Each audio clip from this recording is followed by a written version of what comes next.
اليوم بفضل الله تعالى تبدأ الجلسة السنوية لجماعتنا في بريطانيا.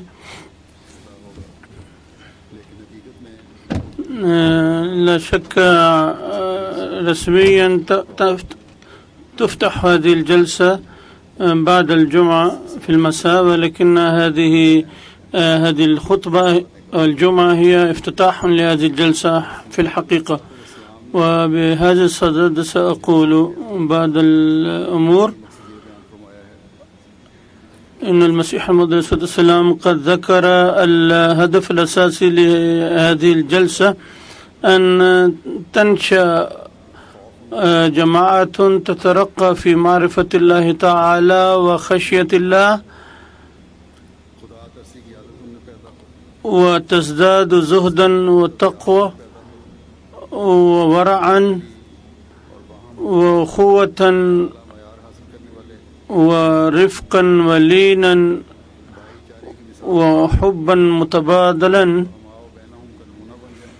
ويبلغ أروع مستوى بحيث يصبح رحماء بينهم، أن يكون التواضع ديدنهم، وأن يبلغوا من الصدق بحيث لا يوجد لهم نظير ولا مثال في العالم، وأن يكون في قلبه لوعة لنشر رسالة الإسلام إلى العالم كله، فيبذل لذلك ويضحوا لذلك دائما بنفسهم ونفيسهم وشرفهم وكرامتهم. فنحن الذين اجتمعنا اليوم هنا على كل واحد منا أن يحاسب نفسه ويرى ويفكر أنه قد جاء هنا متكبدا وعثاء السفر. لا شك أن السفر صار سهلا في هذا الزمن، ولكن الطبائع أيضا صارت متساهلة تحب السهولة أكثر فأكثر. فلذلك رغم سهولة السفر هناك الإنسان يتكبد وسعه، والسفر سفر في كل حال. فالذين حضروا هذه الجلسة عليهم أن يتذكروا هذه الأمور ويروا ما إذا كانوا يحترمون ما توقعه المسيح السلام من حضور الجلسة ويحققون ما أراد، في فعاليات الجلسة ل3 أيام هذه، عندما يضع كل واحد منكم هذا الأمر في الاعتبار ويفكر في ذلك، عندئذ سوف يفكر لماذا حضر هنا، وعندها تنشأ تلك الجماعة التي أراد المسيح السلام إنشاءها، وعندئذ تحدث في النفوس تلك الثورة التي تؤدي إلى ثورة روحانية عالمية. إذا فكرنا إذا لم نفكر بهذا الأسلوب فلا فائدة من حضور هذه الجلسة أبدا. لقد قال المسيح الموعود عليه الصلاة والسلام إن هذه الجلسة ليس كمهرجان مادي دنيوي يحضر فيه الإنسان ويتجاذب مع أصدقائه أزيال الحديث ويشتري ويأكل الفلوذة ويشرب الشاي والكافي وما إلى ذلك، أو يشتري البضائع الهندية والباكستانية في السوق هنا. كلا، هذه الأشياء لا شك تباع هنا في السوق في أيام الجلسة، ولكن من يفكر في شرائها فقط فلا فائدة من حضوره هنا. وبعضهم يفكرون أن الغلال والبقالات هنا قد أيضا جاءت بكثرة، قد توجد هنا وتباع بثمن أفضل، فلذلك جاءوا. إذا كان هذا هدفهم فقد أضاعوا ثواب الجلسة. هذه الأشياء تباع في كل مكان بسعر عال ومنخفض. إن الذي يحضر في هذه الجلسة إنما يأتي لهذه المائدة الروحانية. إذا كان يأتي لمائدة مادية فيجب أن لا يأتي، يجب أن يأتي إلى ليشتري تلك المائدة التي لا توجد في أي سوق. إن هذه المائدة كنز عظيم لا يشفي غليل الإنسان الروحاني، بل إن الذين ينتفعون من هذه المائدة حقيقة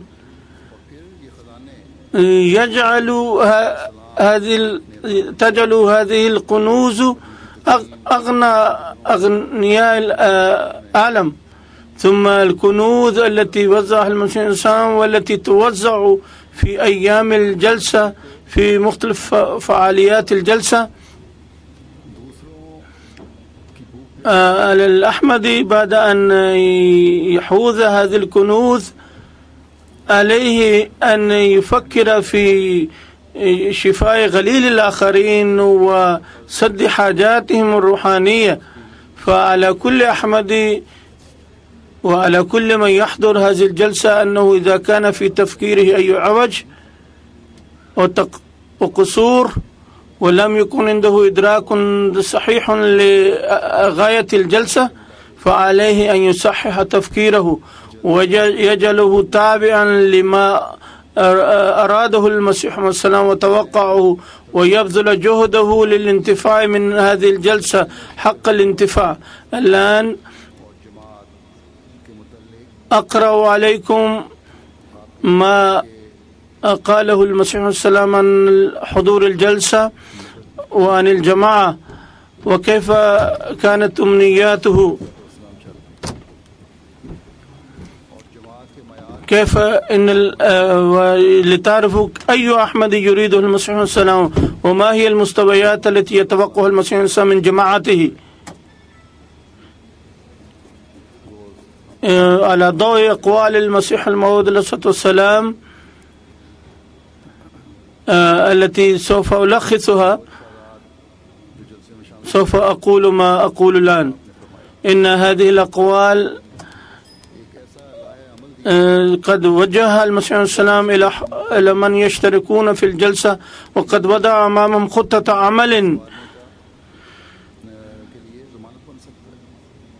تصلح حياة الإنسان في الدنيا والآخرة. وضمان لحسن عاقبته في هنا وفي الآخرة. قال المسيح سام إن الله تعالى يقول إن الله مع الذين اتقوا والذين هم محسنون.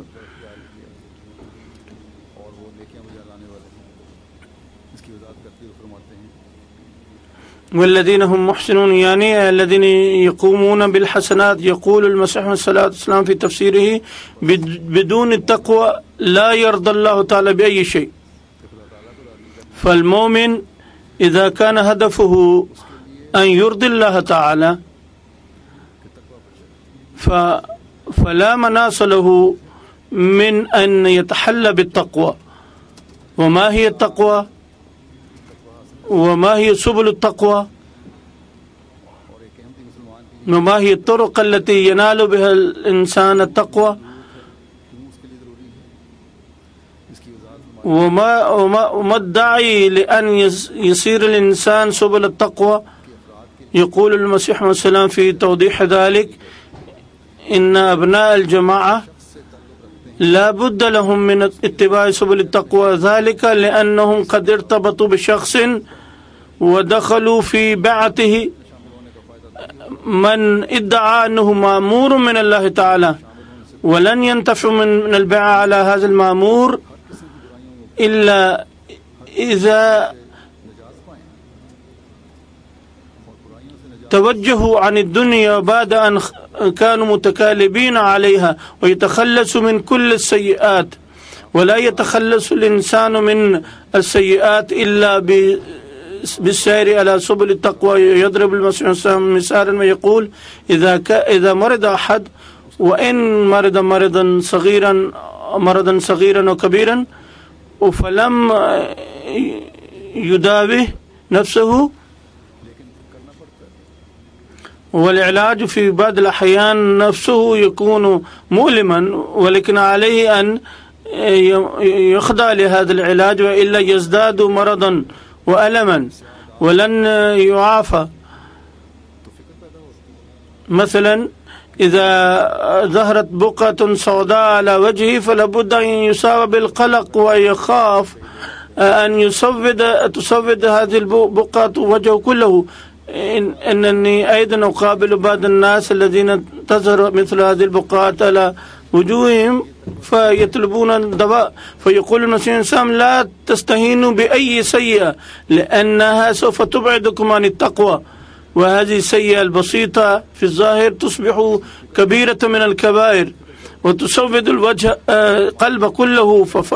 فاهتموا واحذروا كل الحذر. يقول المسيح عليه السلام إن الله كما هو رحيم وكريم كذلك إنه قهار ومنتقم أيضا. إنه يرى أن هذه الجماعة تتكلم وتثرثر كثيرا ولكنها لا تعمل بما تقول، فإن الله عندما يرى ذلك فيزداد غيظا وغضبا. فعلى كل أحمد أن يبذل جهده لإصلاح نفسه، لأن هذا إنذار كبير وجهه إلينا المسيح عليه السلام في هذه الأيام. أكثر من الدعاء. الله تعالى قد يسر لكم فرصة الدعاء. ودعوا الله تعالى أن يجعل لنا حقيقة ما يريد أن نكون.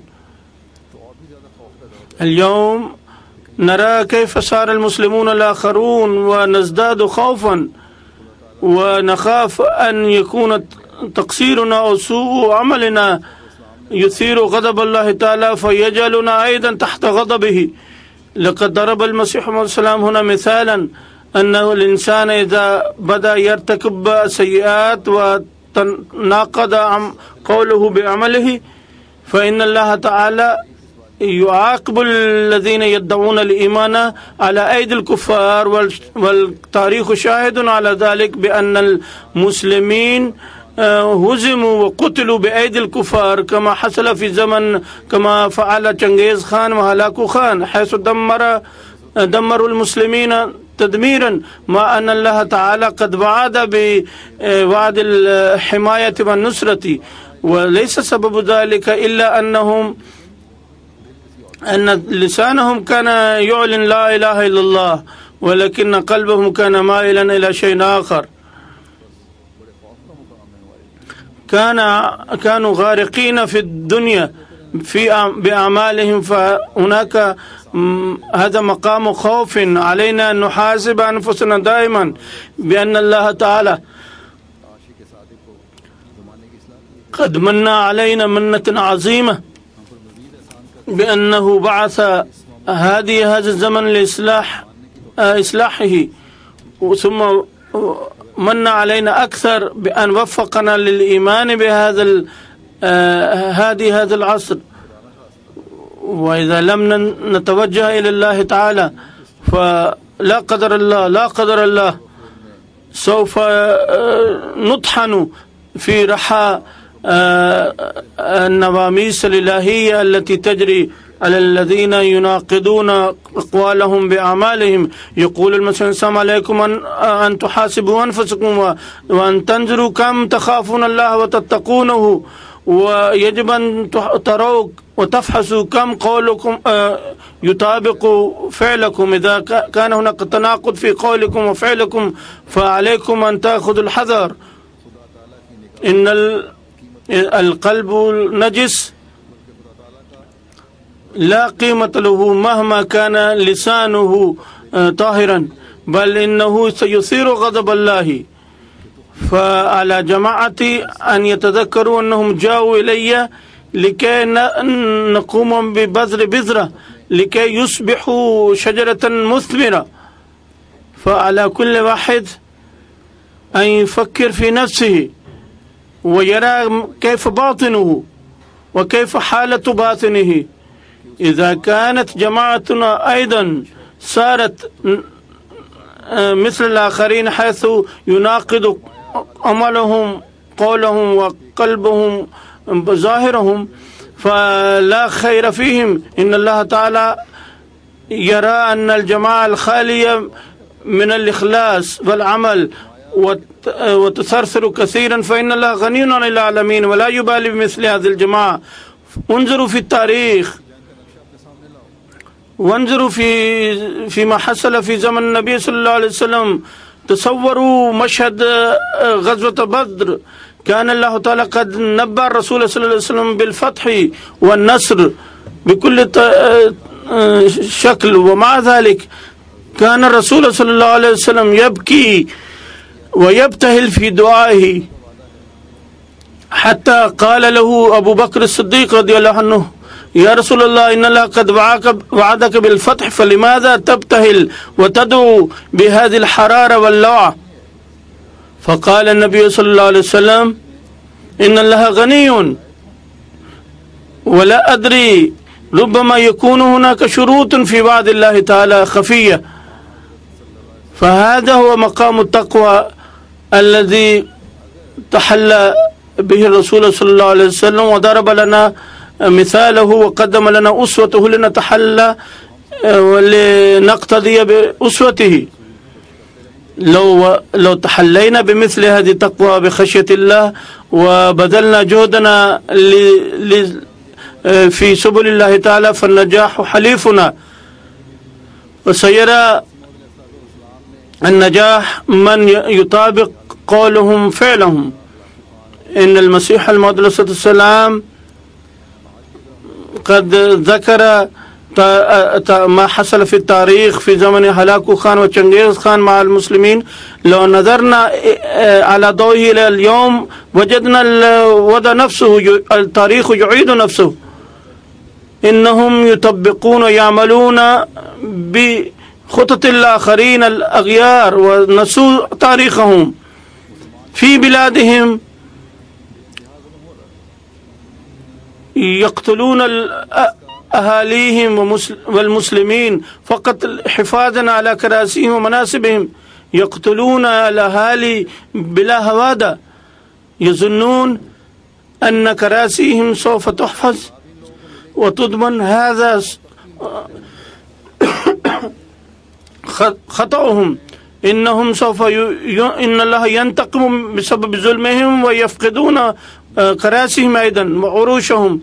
والبلاد التي أطيح فيها بالعروش وجاءت الحكومات الجديدة في هذه الدول الوضع نفسه، حيث يعملون بالناس ظلما.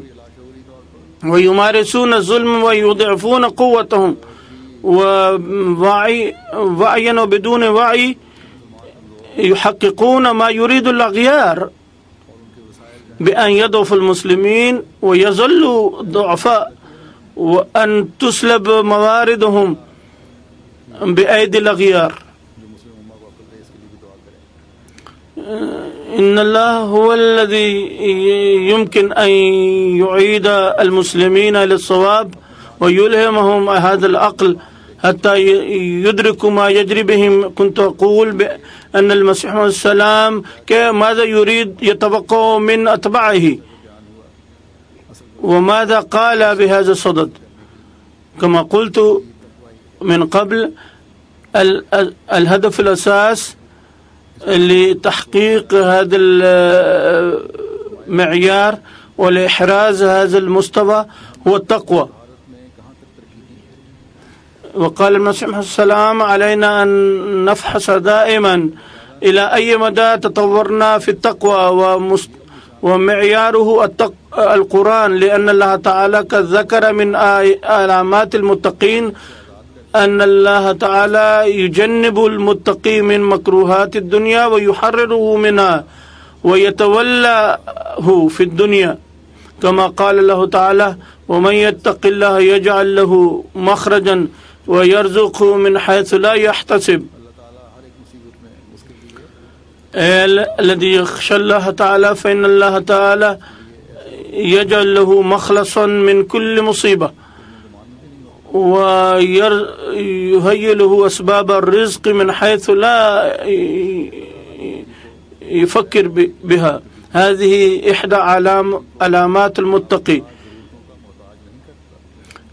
من إحدى علامات المتقي أن الله تعالى لا يلقيه في حاجات غير ضرورية ولا يضطره إلى أعذار واهية.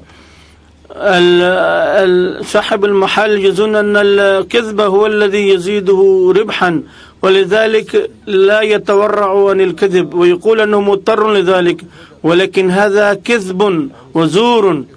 إن الله تعالى يحفظ المتقي بنفسه ويجنب مثل هذه المواطن التي تضطره لمخالفة الحق وقول الباطل.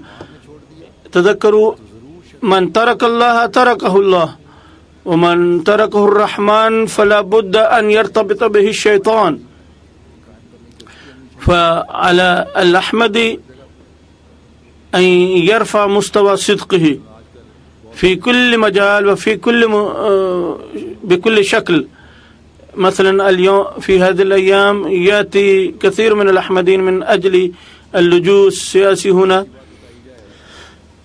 وبعضهم يقولون الكذب في بعض الأحيان، مع أنه لو قال الحق وذكر أحوال الأحمديين في باكستان لأثر في المسؤولين.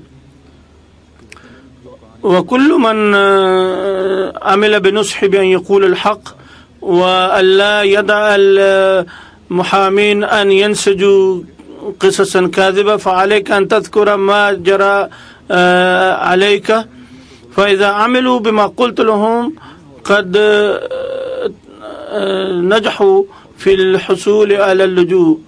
لا شك أن الأحمديين في باكستان يتعرضون إلى أشد أنواع الظلم والاعتداء، ولكن قصص هذا الظلم لو ذكرت بصدق بدون أي مبالغة أو كذب وتوكلوا على الله تعالى لحققوا ما أرادوا. إن هذا الشعب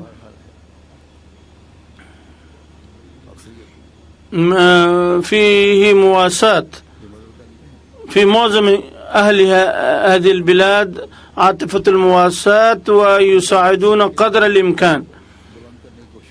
لذلك في كل فرصة علينا أن نرفع دائما مستوى صدقنا. ثم إن المسيح عليه السلام قال ناصحا جماعته إن حسنات الإنسان نوعان: نوع يتعلق بالفرائض ونوع يتعلق بالنوافل. الفرائض التي تتعلق بحقوق الله تعالى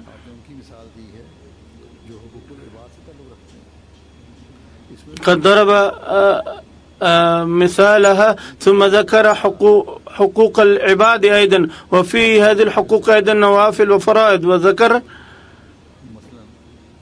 أن الفرائض الإنسان تجاه أخيه أن يسدد الدين، إذا اقترض يجب أن يدفع الدين أو يرد على المعروف بالمعروف. هذا واجب على مسلم أحمدين. وعلاوة على هذه الفرائض هناك نوافل أيضا، الحسنات التي هي أكثر من حق الآخر. مثلا إذا رددت على معروف الآخر أو إذا دفعت الدين فهذا واجب، ولكن النفل على ذلك هو أن تؤتي أكثر من ذلك، وهذا ما يعمل به الأنبياء دائما، وهذه سنة الرسول صلى الله عليه وسلم أمامنا أسوته. كما أن هناك ومن النفل أن يحسن الإنسان إلى غيره أكثر مما أحسن إليه. إذا أحسن إليك فيجب أن ترد عليه هذا الصنيع بمثله، هذا واجب فرض، وهذا ما أمر الله به. وقال الله تعالى: هل جزاء الإحسان إلا الإحسان؟ ولكن عليك أن تتقدم أكثر وتقوم بالنفل، وهو أن تزيده إحسانا، ترد على معروفه أكثر مما فعل. فإذا فعل الإنسان ذلك أكمل فرائضه وكسب له ثوابا أكثر. وبحسب الحديث هؤلاء قوم يصبح الله تعالى أيديهم وأرجلهم حتى يقول إنه يصبح لسانهم الذي ينطقون به، كل قول وفعل لهم يصبح لله تعالى ويصبح عمل الله تعالى، لأنهم يفعلونه لوجه الله تعالى ورضاه، ولا يأتون عملا يثير سخط الله تعالى. هذا هو الهدف الذي وضعه أمامنا المسيح عليه السلام. ولا نستطيع أن نؤدي حق البيعة ما لم نسخر جميع جهودنا لتحقيق هذا الهدف. قال المسيح الموعود عليه الصلاة والسلام: ينبغي عليكم أن تقوموا بالمجاهدة لنيل هذا الهدف، لأنه لن ينال في يوم واحد، فلا بد من أن تتنزهوا من ثوائر النفس، ولا بد أن تتخلوا من النفسانية وتستمروا في طريق الله سبحانه وتعالى مطيعين له. وينبغي أن تسعوا جاهدين أن لا يخالف أي قول أو عمل لرضا الله سبحانه وتعالى.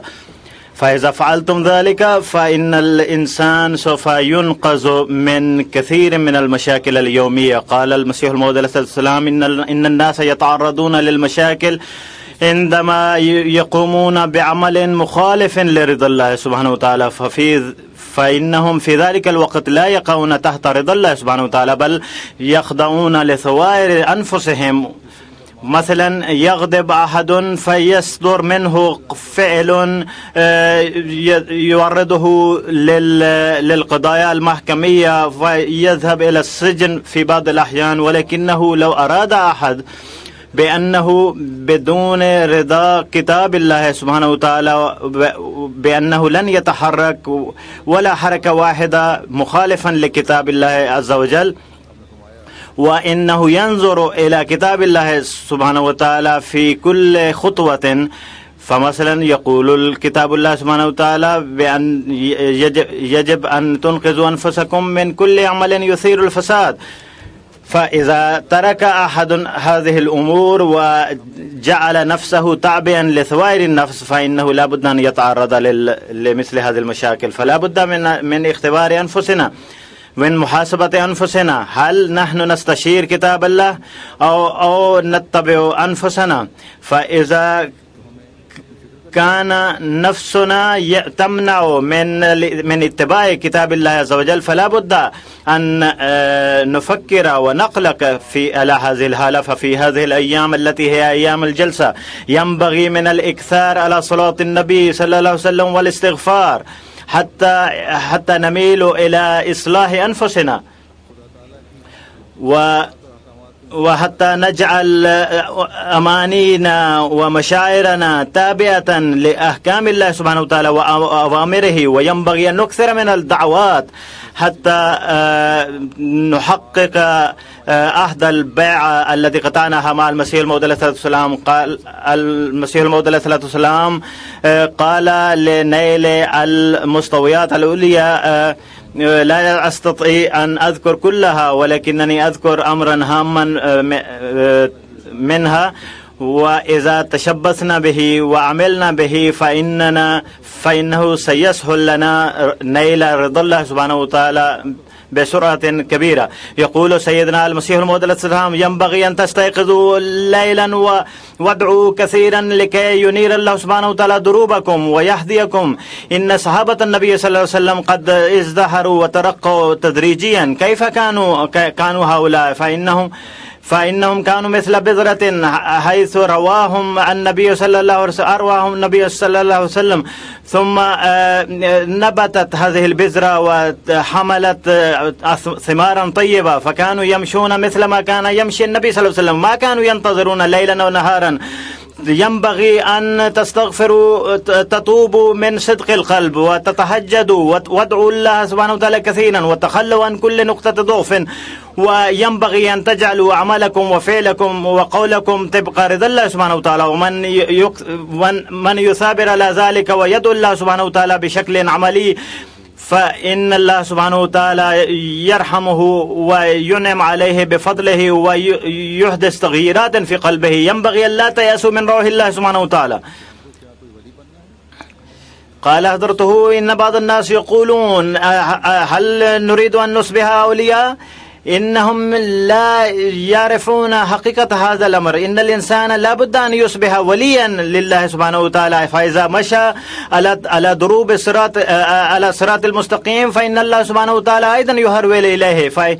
فرغم أنه يمشي ببطء، ولكن الله سبحانه وتعالى يمشي إليه بسرعة كبيرة. فإن هذه الآية تشير إلى ذلك: والذين جاهدوا فينا لنهدينهم سبلنا. إن الذين يسعون للوصول إلينا فإننا سوف ننير دروبنا لكي يصلوا إلينا. قال حضرته: إن هذه الأمور التي قلتها لكم اليوم ينبغي أن تتذكروها، لأن عليها مدار النجاة. ينبغي أن تكون عملكم مبنية على رضا الله سبحانه وتعالى. فهكذا سوف تحققون هذه الآية في أنفسكم وآخرين منهم لما يلحقوا بهم. فإن هذه الأيام أيام الجلسة تمر، وقبل ذلك قد مر شهر رمضان، حيث حاولنا أن نصل إلى رضا الله سبحانه وتعالى، ننال رضا الله سبحانه وتعالى. وقد سمعنا أحاديث القرآن وأحاديث النبي صلى الله عليه وسلم، وكذلك حاولنا إنشاء العلاقة مع الله سبحانه وتعالى، وقد انتبه الكثيرون إلى هذا الأمر.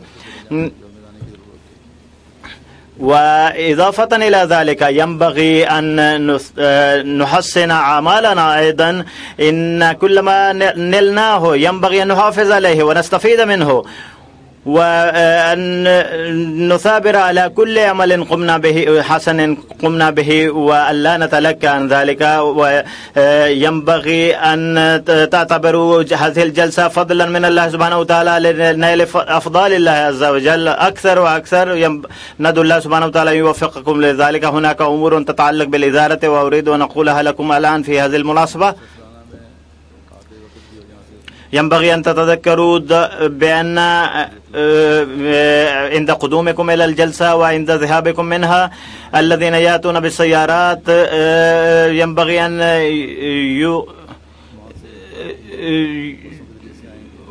لأن المرآب مكان إيقاف السيارات كبير بعيدة من هذا المكان، وبعضهم قد أتوا بالباصات وسوف يذهبون بالباصات أيضا. فعند المجيء وعند الذهاب ينبغي أن لا يكون هناك ازدحام. هناك نظام ينبغي أن تتبعوه وتدخلوا مكان الجلسة، وعندما تدخلون إلى الجلسة حيث من المدخل الرئيس، وهناك أيضا ينبغي أن تدخلوا من الطوابير من خلال الطوابير، ولأنكم إذا قطعتم الطوابير فإن ذلك يفسد النظام، وهكذا تتولد الشكاوى في القلوب، وكذلك يستغرق هذا الأمر وقتا طويلا. كذلك عندما يفتش بعض الناس وبعضهم يقول يشكون، وقد وصلتني بعض الشكاوى، فينبغي أن تدعوهم لكي يفتشوا، لأن ذلك من فائدتكم. وإنني أنبهكم عند كل جلسة أنه على كل رجل وامرأة أن يتفقد ما حوله وهو جالس في أيام الجلسة. فهذا النظام هو النظام الكبير للحراسة، حيث يتيقظ كل واحد ويتفقد ما حوله، وهذا النظام لا يوجد في أي مكان في العالم. فهذه الميزة تخص بالجماعة الإسلامية الأحمدية. فلذلك ينبغي أن لا تتلكوا ولا تفتر هممكم في هذا المجال أيضا. إذا لاحظتم أي حركة مشبوهة عند أحد فينبغي أن تخبروا المسؤولين. فإذا وجدتم أي شيء أو حقيبة في أي مكان ما فينبغي أن تخبروا المسؤولين. وهناك أمر آخر بما أن تواريخ الجلسة مختلفة، فإن الذين يسكنون في الخيم يقيمون في الخيم في هذه الأيام في الليل ربما يشعرون بالبرد الكثير. لذلك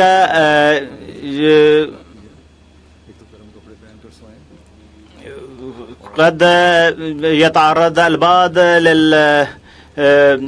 للمرض، فينبغي أن يتدفئوا من خلال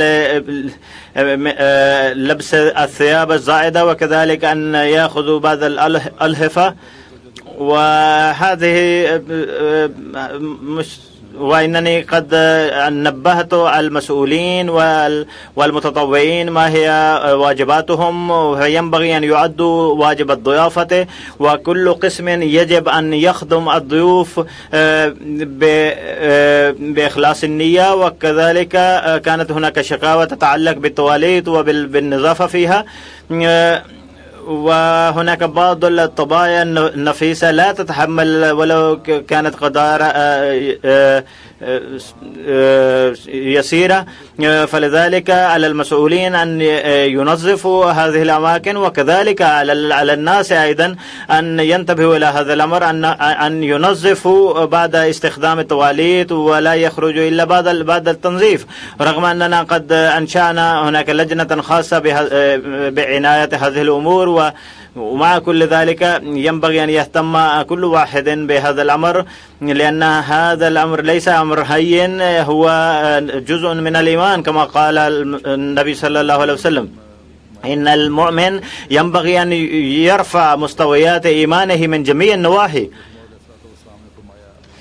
وفوق كل ذلك قال المسيح الموعود عليه الصلاة والسلام قد نبه أفراد الجماعة بأن يركزوا على الصلوات وعلى النوافل وعلى الدعوات، وفي هذه الأيام ينبغي أن يكثروا من الصلاة على النبي وعلى الدعوات. وهناك تهجد جماعي هنا فينبغي أن يشترك فيه الجميع، وكذلك الذين يقيمون في البيوت ينبغي أن يهتموا بهذا الأمر وهم في بيوتهم أو يسكنون في بيوت أقاربهم، حتى يرينا الله سبحانه وتعالى مظاهر رقي الإسلام بسرعة. ينبغي أن تتذكروا الأحمديين في باكستان بشكل خاص لأن لهم يتعرضون لمظالم كبيرة. البارحة أيضا قد استشهد واحد وأطلق الرصاص على أحد آخر ولكنه نجا. وحيثما مورس الظلم على الناس ينبغي أن تدعو لهم لكي ينجيهم الله سبحانه وتعالى وأن يأتي كل الناس تحت راية الخادم الصادق للنبي صلى الله عليه وسلم. وكما ذكرت أن هناك استشهاد وسوف نصلي صلاة الغائب عليه وكذلك هناك ذكر لبعض المرحومين الآخرين. هذا الشهيد اسمه راو عبد الغفار ابن محمد تحسين الذي استشهد في 6 سبتمبر 2012. كان يعمل في إحدى المدارس وكان يدرس فيها وكان يعود مساء من تلك المدرسة وكان يريد أن يركب الباص إذ جاء 2 مثلثمان على الدراجة النارية وأطلق الرصاص عليه واستشهد فورا. إنا لله وإنا إليه راجعون. كان عمر الشهيد يناهز 42 عاما وقت الاستشهاد. كان قد تقدم بطلب الانضمام إلى نظام الوصية. لم تكن وصيته قد قبلت ولكنه منذ ذلك الوقت كان يدفع التبرع الوصية. كان متحمسا للدعوة إلى الله وكانت علاقته وطيدة مع الجماعة وكان كثير الدعاء ومحبا للخلافة ويشترك في جميع الأمور التي تأتي من قبل الخليفة. تزوج من هو كان متزوجا وله ابنان وبنتان.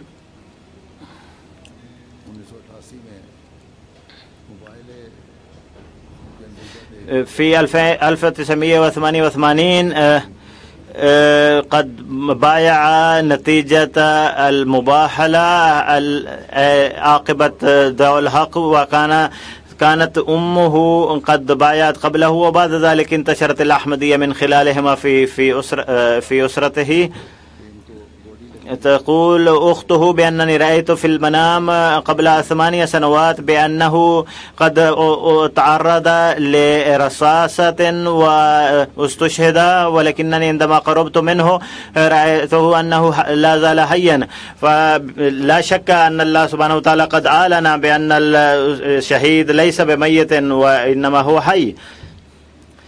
كذلك رأت ابنته وزوجته أيضا رؤيا وهي تتعلق باستشهاده. رأت زوجته وعندما حكت زوجته هذه الرؤيا له فقال له بناء على ذلك إذا استشهدت فيجب ألا تبكي. وكان هناك اجتماع في أحمدية هال وكان يذكر لبعض أصدقائه بأن الناس يموتون والموت حق ولكنني أتمنى أن أستشهد في سبيل الله. ندعو الله سبحانه وتعالى أن يرفع درجات الشهيد. ابن أحد أبنائه يدرس في الجامعة الأحمدية وابنه الثاني في الثانوية وابنته الأولى في 10 من عمره والثانية عمره 7 سنوات. والجنازة الثانية هي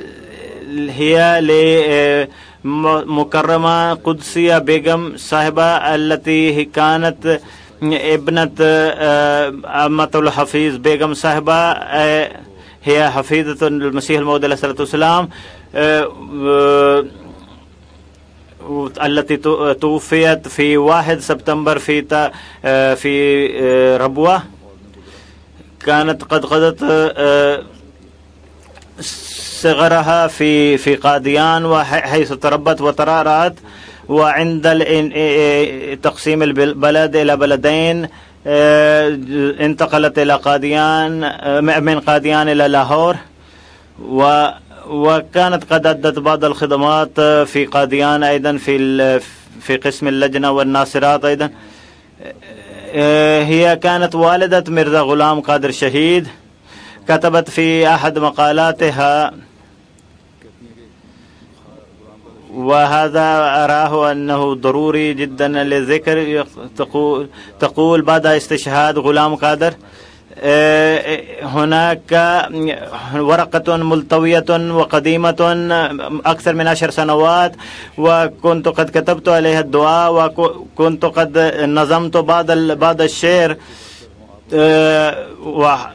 وهي معناه ينبغي أن يكون هؤلاء الأولاد مثل النجوم تتلالى في السماء الروحانية.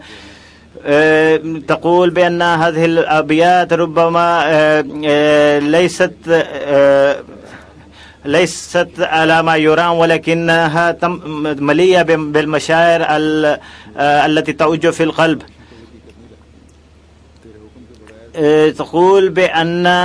تقول وهي تناجي الله سبحانه وتعالى: إن لم يكن هنا أمرك يا إلهي فإنك ولا شيء يتحرك في العالم، استجب دعائي أن يكون أبنائي متلالئين مثل النجوم، وإنني أطلب منك هذا الرجاء أن تحقق لي هذا الرجاء. ثم تقول: بعد تضحية قادر قد رأيت هذا الدعاء من الأوراق القديمة، فقد استجاب الله سبحانه وتعالى هذا الدعاء.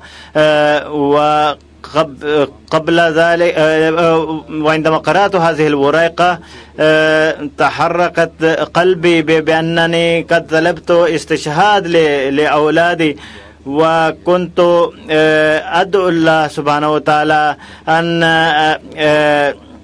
أن يحفظه الله سبحانه وتعالى، ولكنني لم أكن أرى بأن دعائي كان قد تحقق، وقد قرر أنه سيستشهد، وبعد أيام قليلة قد استشهد. وإنها قد أبدت صبرا جميلا عند استشهاد ابنها، إنني شاهد على ذلك. وعندما ذهبت لتقديم التعزية فإنها ابتسمت لي وذكرت محاسن غلام قادر الشهيد. كانت على مراسلة معي الرسالة الأخيرة التي كتبتها لي، كتبت فيها بأن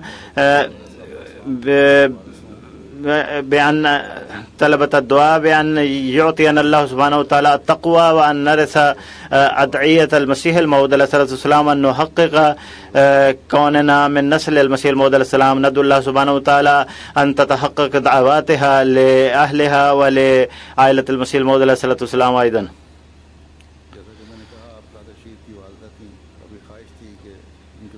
وكما ذكرت أنها كانت والدة غلام قادر شهيد، وكانت تتمنى أن يكون أولادها وقف، وغلام قادر قد أوقف حياته، نذر حياته لخدمة الدين ثم استشهد. وكانت تحب غلام قادر الشهيد، وعندما أخذوا بجنازتها للتشييع كانت تقول: جزاك الله قادر، جزاك الله قادر، أنك قد أعطيتنا مكانة رفيعة بسبب استشهادك. ندعو الله سبحانه وتعالى أن يرفع درجاتها في أعلى عليين. زوجها مرزا مجيد أحمد أيضا مريض، وإنه متقدم في السن. ندعو الله سبحانه وتعالى أن يمن عليه الصبر والثبات، وأن تبقى حسناتها في أولادها دائما. وهناك جنازة أخرى لچودري نذير أحمد الذي هو أمير الجماعة الأسبق لمحافظة بهاولپور. هو كان ابن لچودھری نور محمد كان من مدينة هوشيارپور. ولد في 1933 وتوفي في 28 أغسطس. كان موظفا في قسم الأنهار وظل قائد خدام الأحمدية في محافظة رحيم يار خان، ثم ظل يخدم الجماعة أميرا لجماعة الأحمدية في محافظة بهاولبور. في 2004 جاء إلى ربوة، انتقل إلى ربوة. قد تعرض لمعارضة شديدة في 74. كتب في بعض مذكراته في 1974 كانت الجماعة تتعرض لمعارضة شديدة في بهاولبور، كنت عند ذلك أحافظ محطة البنزين لأخي لأنه كان مريضا، وكان المشايخ قد أثاروا ضجة ولم يكونوا يدعون أحدا يأتي إلى محطة البنزين لكي يشتري منا البنزين. وعندما جاء أحد الأحمديين لأخذ البنزين في هذه المحطة فإنهم قد أحرقوا دراجته النارية أيضا، وتعرض لتحمل هذه المشاق والتكاليف كلها في تلك المعارضة في تلك الأيام العصيبة. تقول زوجته بأنه إلى آخر حياته ظل يخدم الجماعة، لأنه في آخر عمره قد عين قاضيا في دار القضاء، فكتب القرار الأخير وآتاني وقال بأن لا يقرأه أحد ويوصله إلى دار القضاء. كان لا يستطيع التكلم في آخر عمره، فقلت له اكتب لأمير المؤمنين بأنك لا تستطيع أن تعمل الآن، فقال ما دام هو عينني فإنني سأظل عمل إلى آخر نفس في حياتي. ندعو الله سبحانه وتعالى أن يرفع درجاته ويزيد أولادهم أيضا في الحسنات، أولاده أيضا في الحسنات. والجنازة الأخيرة هي للفراس محمود الذي كان من يقيم في ضاحية دمشق، واستشهد خلال هذه الفساد أعمال الفساد الجارية في سوريا. لم تكن قد جثته قد عثر عليها، قد علم عن جثتها في 30 أغسطس، وذهب أهلها لكي يقبروه هناك، ولكنهم لم يستطيعوا بسبب الأوضاع وبسبب الأراضي الصلبة هناك، فإن الساكنين في تلك المنطقة قد دفنوه. قد بايع قبل 8 أشهر وكان عمره يناهز 35 عاما. كان قد حقق وعد البيعة بكل جهد، وندعو الله سبحانه وتعالى أن يرفع درجاته. وسوف أصلي عليهم صلاة الغائب بعد صلاة الجمعة إن شاء الله.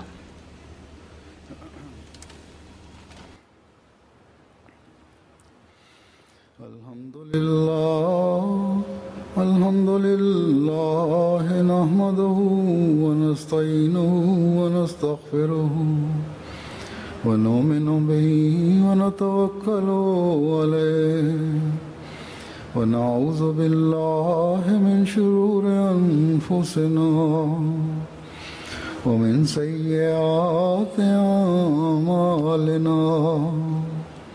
من يهده الله فلا مضل له ومن يضلل فلا هادي له، ونشهد أن لا إله إلا الله ونشهد أن محمدا عبده ورسوله. عباد الله رحمكم الله إن الله يأمر بالعدل والإحسان وإيتاء ذي القربى وينهى عن الفحشاء والمنكر والبغي يعظكم لعلكم تذكرون اذكروا الله يذكركم وادعوه يستجب لكم ولذكر الله أكبر.